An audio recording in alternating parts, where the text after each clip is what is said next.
packs a punch. It's Reese on the radio. And don't say we didn't warn you.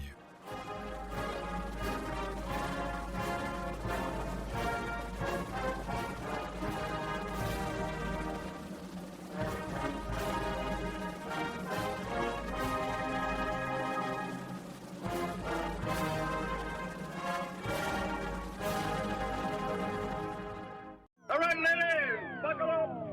It's showtime.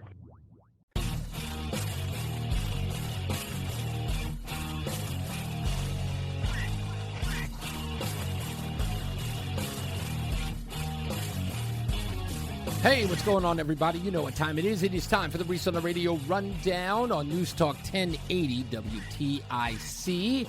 Always a pleasure to be here. I hope you guys enjoyed your weekend and can't get enough sleep to be ready for Monday. I'm raring to go. You can always check out Reese on the Radio by going to reeseontheradio.com. That's reeseontheradio.com. And download the Odyssey app so you can listen to the program whenever you like. Past programs. Find out what's going on with me at reeseontheradio.com and all that good stuff. This weekend has been... It's a slow news weekend because the only stories anyone's talking about is Kamala Harris and her VP pick. We'll get into that in a little bit with this slip-up with Josh Shapiro in a little bit. But I want to talk about something that I found very interesting because it was the theme this past week when I was filling in for Todd Feinberg. And I want to keep reiterating the example of the lie, of the bull that we keep getting fed from these people on television. And a guy who I don't think is that bad of a person, like I don't have any real animus towards him. I know he's on the left, but I've listened to his show in the past. You know, I'd be bored and he'll be on. It's a guy by the name of Mike Smerconish. And he does a show on I think it's CNN. Yeah, he's on CNN. And he does a show there. And I got wind of this clip. Now, like we do here and many other shows do, they will play a clip from another person's show. So what was the breakdown? Everyone's talking about Donald Trump's comments about Kamala Harris at the National African American Journalist Bureau Board, whatever. And you remember the infamous quote that Donald Trump, the statement that he made, that I made a big fuss about this week because people were inaccurately retelling what happened. But here's Donald Trump's, just so you can hear it. I've known her a long time indirectly, not directly very much, and she was always of Indian heritage, and she was only promoting Indian heritage. I didn't know she was black. Of course, the crowd goes wild. Donald Trump talked about race. It's an opportunity to talk about racism. Then, interestingly enough, people wanted to talk about it on different levels, right? Sometimes they wanted to scream to the rafters, while other times they wanted to sort of keep it in the background because Kamala still hasn't come forward to even say, hey, I'm black and I'm proud, right? No James Brown playing in the background or anything. Well, nonetheless, we moved on, and people are still talking about it. And I believe, and I think I'm on solid ground here. I think the reason why people are kind of shying away from this story is because of what Mike Smerconish found out when he was mentioning a local Harrisburg CBS station that went to a barbershop to talk about politics. I'm setting the whole thing up because I sort of have to start it from the beginning to get to my point. Smerconish watched the Harrisburg CBS affiliate talk to some men at a barbershop, obviously black men. And the question in their discussion about politics, one of the reporters asked, hey, do you think Kamala Harris is black? This is how that exchange went. Is Kamala going to make you a little more likely or less likely to vote Democrat? Well, hold on, first, Ray, hold on, Ray. Is Kamala black, yes or no? I'm going to let her speak on that. But to me, no. Oh, is Kamala black, yes or no? I share that same view. Wow, is Kamala black, yes or no? I heard she was. I heard she's half black and half Asian. Okay, so then Smerconish, who says that he played this clip on his radio show, got responses from African Americans who listened to his show And he says that they said this. When I played that audio on my SiriusXM radio program on Thursday, many callers who self-identified as African-American were quick to tell me that those men were the exception, not the rule. Some described them as low-information voters, no different than you'd find among whites. So when I saw the clip, I said to myself, well, looks like an interesting conversation. Let me see if I can find the story or the video online. Maybe it would be 5-10 minute clip. Well, it turns out the Harrisburg, Pennsylvania CBS affiliate has this conversation at the barbershop on its website. Folks, it's 46 minutes long. It is an in-depth interview with people inside the barbershop. So Smirkanish is writing this off that the people who answered this question about Kamala Harris were low information voters. He smears them as if they don't know what they're talking about. They had an intense conversation. If you listen to the conversation that the CBS affiliate, I think his name is Joey D, has with these African-American men at the barbershop, they are very involved in politics. In fact, they vote. One of the young men there is as young as 18 years old. But here's the biggest part about that, and this is what makes Smirkanish so underhanded and vicious. It's this piece of video in the piece. We're debating her ethnicity. Yeah. Right? And we're hedging, right? Maybe. Does it matter? It doesn't matter. If she came out tomorrow and was like, yo, I'm black. That don't mean nothing to me. Obama was black. Right. Does it mean anything to you? No. Wow. Now, hold on. You can't be black. You can't just be black. Yeah. I'm sorry, you have to come from my background. Wow. You have to understand what it is to be poor, to fight for everything, to get where I've been through so much to get where I am today. And if you can't relate to that, why am I going to just give you my vote? Why am I going to support you? I'm with you, bro. Hold on. So a white person just come through all of that versus a rich black person. That white person, if he's going through the same thing that I've gone through, he from the hood, he from the trailer parks, he from the bottom, bro, you got my vote because you understand where I come from. That's what I always say. Did you hear that? These black men said they did not care about the color of Kamala Harris's skin. What they cared about was that the candidate understood what they were going through, their struggle. If they were white and they lived in a trailer park and the black candidate was a rich uppity up, they would vote for the white guy because he would understand their struggle. They've got no allegiance to race and identity politics. But Smirkanish only wanted to play that. Now, of course, he can't play the whole 46-minute piece. But to misrepresent the little snippet he played and then to besmirch them with a bunch of people who don't know who those people are, who did not get to see the 46 minutes, to allow them to besmirch their character is underhanded. And that's, again, the point that I'm trying to make here with all of this stuff going around. Everything is a lie. And I say this, I don't want anyone believing what I say. I don't want anyone just following behind me, goose-stepping to my words. I want it challenged. I want it pushed back on. I want somebody correcting the record. And if I'm wrong, I come back and I say I'm wrong. I'm trying to do as honest a job as I can. But when I tell you people that there are people out there who believe anything that's put in front of them on that damn tube, that's what I'm talking about. And I'm sorry, even in my own family, I have to deal with some of the stupidest people in the world. And I don't mean that to be, it's just stupid.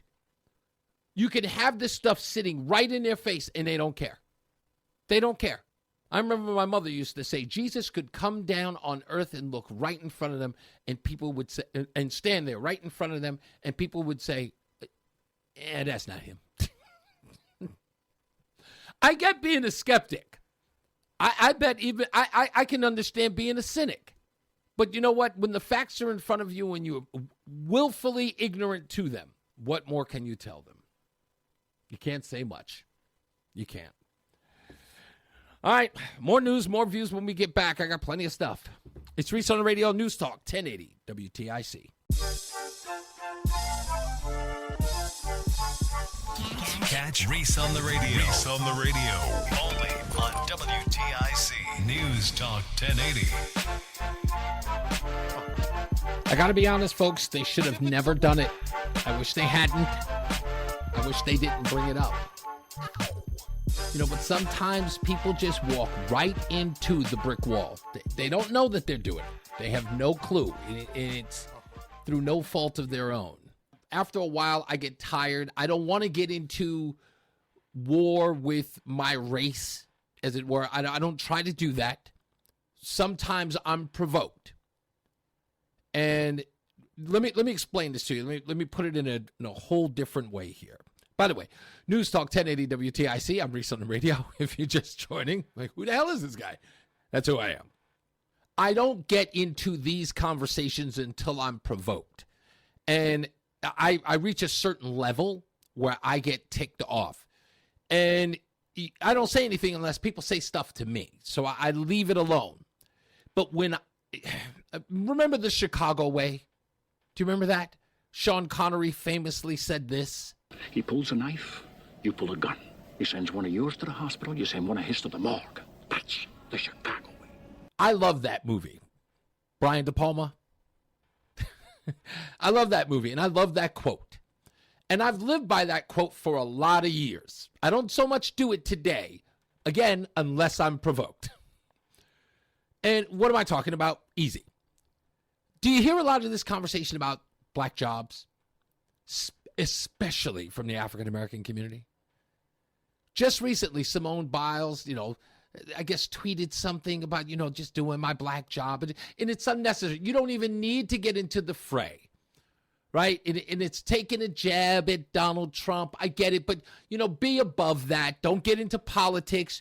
You play yourself if you do that. And when I say you play yourself, you get yourself into a myriad of problems because somebody's going to say something that's only going to get you upset or hurt your feelings. And from what we know about Simone Biles, and I'm not doing this to be, again, I'm not doing this to sucker punch or to gut punch anybody. But we know that this young lady deals with some mental issues and she needs some, she goes to therapy. And when she's not, mentally right, she'll bow out of things, right? Remember that? Remember that whole episode? So someone may say something to her that will affect her mental health. So why even get into the fray? A little while ago, you were asking everybody to treat your mental instability with respect. And then you take a unwarranted, unsolicited jab at a person who doesn't do anything but cheer you on. Because you are out there in the public view representing your country in the Olympics and winning gold after gold. I mean, damn, as I said on WTIC just this week, I said, Simone Biles, all you have to do is the woman walks into the room, just give it a gold. Stop playing around. Just come home with the gold. She doesn't have to do anything. She's Simone Biles. Hey, I'm here to pick up the gold. Well, we haven't had a competition yet. Come on, we all know how this is going to end. And she just comes home. So when she takes that jab, and I hear people mocking Donald Trump because she took the jab, I got to come back and just say, folks, you do not understand the buzzsaw you're walking into. You don't. Here's why. Do you want to know what a black job isn't? Let me tell you, because everybody wants to know what a black job is. What's a black job? I'll tell you what it isn't. Raising a family. That's not a black job. Huh? Marrying your women. That's not a black job. Huh? Huh? Getting a bank account. Investing in the stock market. Huh? Buying a home. Huh? Investing in education. These things are not black jobs. I'll tell you what a black job isn't. How about that? How about forget all the cute talk? Huh? How about stop trying to score stupid little points in the hood and start talking about what black jobs should be? Huh? How about that? I'll tell you what a black job isn't. running through the streets shooting other black people. Apparently, that's not a black job. Turns out that black jobs are, living your life trying to one-up other people in the hood by having the fanciest stuff or the best-looking gear, or, switching up on the ops.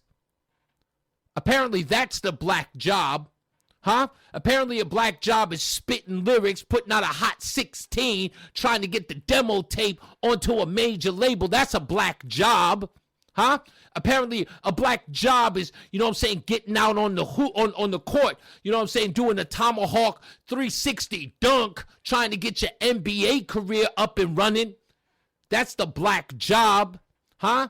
How about, on the street, doing a hand-to-hand drug sale out there trying to collect bricks so you can stack them stacks, all of that. How about that?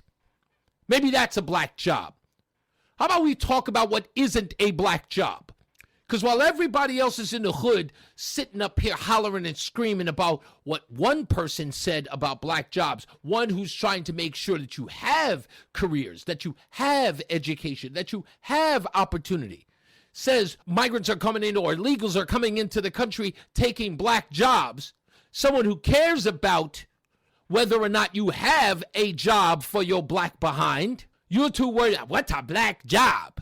How about you decrease the single-parent household in the hood? Why don't you make that a black job? How about keeping your kids off the street, selling rock? How about making that a black job? How about finding a way to convince your kids to get off the street and stop murdering one another? How about making a black job out of that? How about a black job like decreasing the murder rate in Detroit, in Chicago, in New York? How about that? How about you make that a black job? I hear a lot of these bozos screaming and hollering, talking about black job, black job. Never having a conversation about what the black job should be. Perhaps you're asking that stupid question because you don't know what a black job is. And that's improving your neighborhood, improving the lifestyle of African Americans in your so-called community. What's a black job? You don't know? Obviously. Because your neighborhoods look like crud. Because your families look separated and dysfunctional. You're confused at the notion of a black job because you haven't been doing yours. Too busy wondering which person's going to get elected to give you a handout. You perhaps think that there's no such thing as a black job because the only thing blacks are supposed to do is wait on their knees with their hands out. Y'all make me sick. And I told you, I would have never come for you. Never come for you on this. I would have ignored it. But when Simone Biles did that, and no offense, I never see homegirl in the hood. Never seen her in the hood. But as soon as I saw that, I was like, yeah, no, every black person retweeting it, reposting it. Well, your town looks like crap while your babies are out there in the street. Dumb as all get out. Simone Biles is paid. Laced. Rest of you are bums. Foolish. Okay, now I'm done. We'll be back. It's News Talk 1080 WTIC. It's Reese on the radio. And don't say we didn't warn you on News Talk 1080 WTIC. Somebody's going to be stupid if they make this about where they're going to do it. I got to tell you, it's never going to look good. You ever look like you're afraid, it always comes back to bite you. Reese on the radio, News Talk 1080 WTIC. You may be hearing there's a debate going on between Kamala Harris's camp and Donald Trump himself. No, his camp doesn't talk for him. Donald Trump does his own talking. But Kamala Harris, her camp is doing all the talking. And they want to debate on ABC News. They don't want to debate on Fox. Now, look, first of all, what makes this ridiculous on the Kamala Harris campaign is Fox News during these events is the most watched network of all of them combined. And if Kamala Harris wants to reach the most people, right? You want to make this a shoo-in, and you're confident, right? You've got the win, behind you. You've got the media behind you. Go to Fox News, to a larger audience. Don't forget, it's going to be broadcast everywhere else. You get Martha McCallum. You get Brett Baer. There's never been a dispute that those two are biased in any way. I would say out of anyone in the news business, they've got more credibility than David Muir, than Lester Holt, Savannah Guthrie. Is it Guthrie or Guthrie? I don't know. Who cares? Anyway, Robin Roberts, they clearly, right? So go to Fox. Just do it. But don't look like you don't want to go to Fox. For what? You want to go to, we got to do it at ABC News. Hey, look, you know what? I agreed to do it at ABC News with your predecessor, with your boss, but he's out. And you are a newcomer. I'm a former president. You are not. And I think that if he dropped out, I get to call the shots. He got to call the shots on the first one. He dropped out. Cleaned his clock on the first debate. Now it's your turn. We do it on my turf. I did it on yours. I told him anytime, any place. I did it. Homeboy's done. Let's go, me and you. Mano a mano. But her campaign is running scared. Why? Why? No. Let's do it on ABC News. It sounds like somebody is afraid to go someplace where they're going to be as harsh on him as they are on her. And she knows that if she goes to Fox News, where you know that they will do everything, Brett Baer especially, will do everything to go in there and do that debate, calling balls and strikes. Martha McCallum, too. Everybody knows it. There's not one person listening to my voice anywhere in this world who can say that Brett Baer isn't a straight down the middle guy. Now, sure enough, on his broadcast, he can say some things that can tick some people off. But I've never seen a presidential debate where somebody says, oh, he was a little too biased. Never. I don't know that man personally, but I've never had a gripe with him. I love his broadcast. And I think overall, many people believe that guy does it right down the middle. So what's Kamala running from? I'll tell you what she's running from. Her record. She'll get fact-checked there, and it'll ruin her. And she knows it. But she better show. Donald Trump saying, hey, in fact, if I were Donald Trump, I would say, why are you afraid of Fox News? You never go on Fox News. You'll go anywhere else, but you'll never go on Fox. I go everywhere else. Why can't you? I go to CNN, I go to ABC, I go to NBC, I go to CNBC, I go to HLN, I go to HGTV. Donald Trump's been everywhere. I think she's afraid to be exposed. Oh, what was it? I think the date's like September 2nd when they want to do it. Oh, it would be right after that huge farce known as the Democratic National Convention. After all of that, they would be running on a high. Yay, Kamala. And then they would get her on that Fox News debate, and they would be like, oh, no. No. Oh. That's all it would be. She'd be scared to death.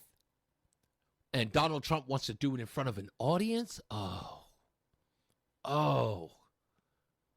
it would be, come on, you all know. You all know the tragedy of it all. So I don't know. We'll see. It's going to be interesting. I'm incredibly interested to find out what they do. You know what? Maybe, they got to make a decision soon. I think after she makes her vice presidential pick, which I think is going to be Josh Shapiro. I don't know where else she can go. She can't pick an old white guy. She's got to pick Shapiro. She does. She's got to make this race for them, for Democrats. It's got to have so much identity politics in it. It's got to have it all, Otherwise, she's going to pick Pete Buttigieg. Maybe they don't. Nah, maybe they won't. I'm kidding. But they got to do something. I hope Donald holds their feet to the fire. Donald Trump, keep pressing. Fox News. Fox News. See if she'll go. I don't think she has a choice. She's going to do it. She's got David Plouffe, former Obama campaign manager. He's no chump. He's been on Fox News before. Otherwise, Donald Trump's going to spin it. You give him that kind of fodder that she won't show up at Fox, he'll take that all the way home. He might even force her to do like a Fox News interview.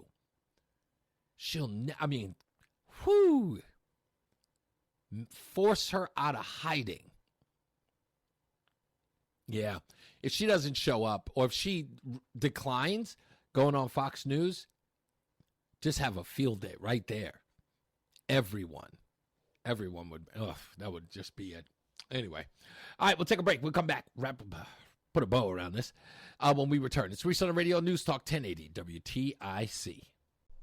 Hey, what's up, all you scallywags out there? Do you know that you can get Reese on the Radio whenever you like? All you have to do is go to ReeseOnTheRadio.com. That's ReeseOnTheRadio.com. You can go there. You can leave Reese on the Radio a message. You got a story that you want me to talk about or to even investigate, I can do that for you. Also, you can find us on all the social media sites, and you can friend us and follow us. I put a bunch of reels out and things like that, some funny content from the show. In the event that you haven't checked out the podcast that's on weeknights on ReeseOnTheRadio.com, where you can actually watch the show. Don't forget, you can also go to the Odyssey app and listen to the show immediately after. So download the Odyssey app. Again, download the Odyssey app so you can get Reese on the Radio whenever you want. Check out past shows.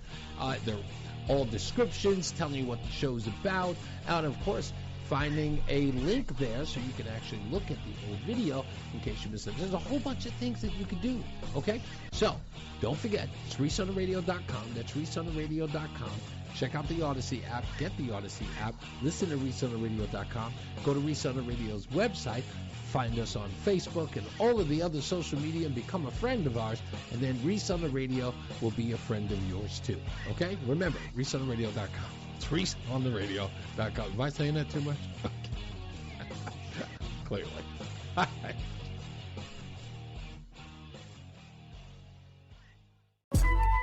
Reese on the Radio, making sense of the news. Yeah, even when it makes no sense at all. Now on WTIC, News Talk 1080.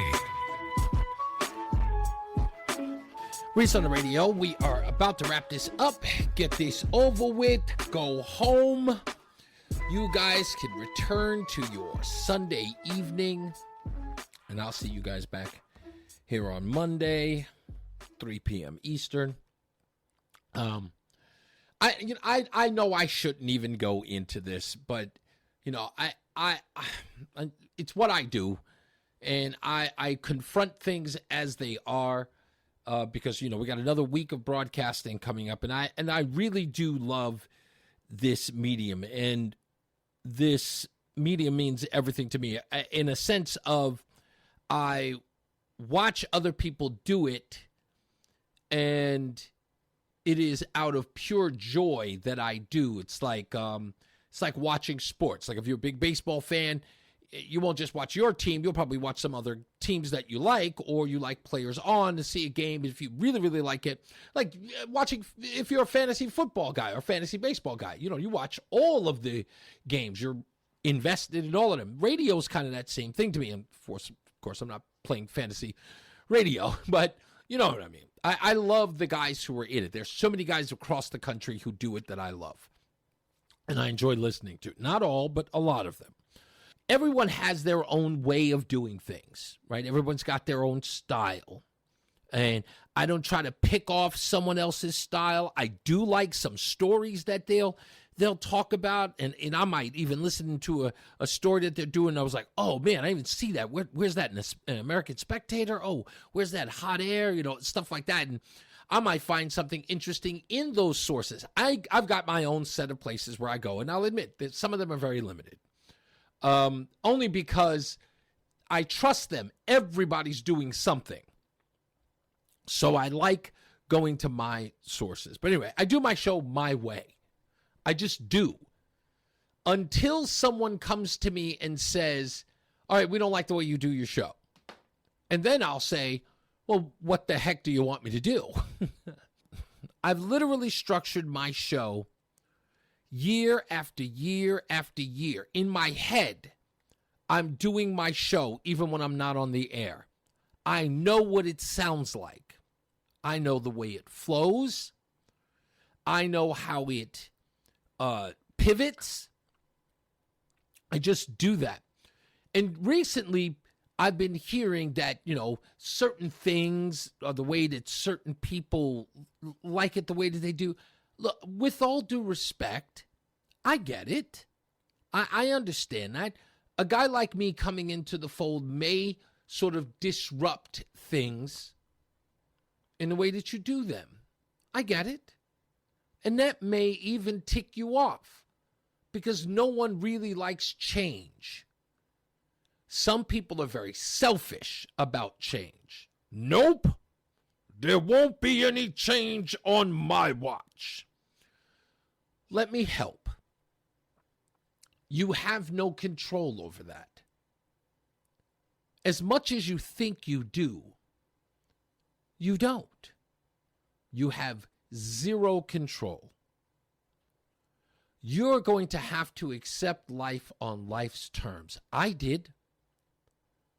I have to accept life on life's terms. Things are not drawn out the way that I want them to. No matter how much I try, no matter how much I protest, things are going to happen the way that they happen. And I won't get into a fight or a war or a screaming match with people who will not let life happen on life's terms. I won't. I won't fight with you on it. This is the way that it is. Deal. You're going to have to acclimate in your life. And it may suck. You may have to move on. You may have to deal with the fact that, you know what? It's not the way that I like it anymore. It's time for me to go. Go. That might be better for you. That might be God's plan for you. It's time for you to go. Go do this now. Go do that now. That's it. But we, in who we are, we fight so much for things to change. Now, some people might even go back and say, well, Reese, why do you get into politics? Maybe we should just allow things to happen as they do, even when it's going against the grain of what we're used to. That's different. That's different. And it's not about politics or pop culture. What's happening is people are forcing things on us. That's different. People things should just be the way that they are, right? If you want to be this lifestyle, be that lifestyle. If you want to behave this way, behave that way. No one's stopping you. That's me accepting life on life's terms. If my son wakes up one morning and he wants to cut off his genitalia and say that he's a woman, that affects him. It does not affect me. But in any way that he starts suggesting that I need to do that too, or I need to do it to my grandchildren, or I need to do it to this member of my family, or that's once he starts invading him, then no, that's not natural progression. That's not nature. That's force. So, what do you do about those who can't accept change? Nothing. I have to accept that they can't accept change either. And just do what I'm doing. I'm doing a job that I was asked to do, and I'm going to do it. And I'm going to do what I was asked to do. Do my thing. Enjoy it with me. Have fun with me. Or don't. That choice is yours. I have no stake in where you choose to spend your time. I'd love you to spend it with me. But if I'm a bridge too far, God bless you. But I'm going to do what I'm paid to do. And that's bring you the Reese on the Radio show. I'm going to talk about the things that are important to me, that I think might be important to you. I'm going to engage you with humor, with vigor, sometimes with anger and a little bit of angst. But at the same time, I'm going to entertain you. And I am going to laugh out loud because life is too short. And I want to get every bit of oxygen into my lungs that I can. I love you guys. I love this place. I love being where I am. And I love doing it any chance I get to. I hope you know that. I hope you understand that. I hope you believe that. If you don't, God bless you. Because we're going to do it again on Monday and all next week. And if I'm lucky, you'll be there too. As I always say, radio is free, so we thank you for paying attention. Remember to keep JC in your hearts and in your minds. Sean Patrick, we love you and we miss you. Remember that panic is not planning, so plan your work and work your plan. Me, I'm Reese on the Radio. You have a good night, pleasant tomorrow, and I hope to see you here on Monday. Holla.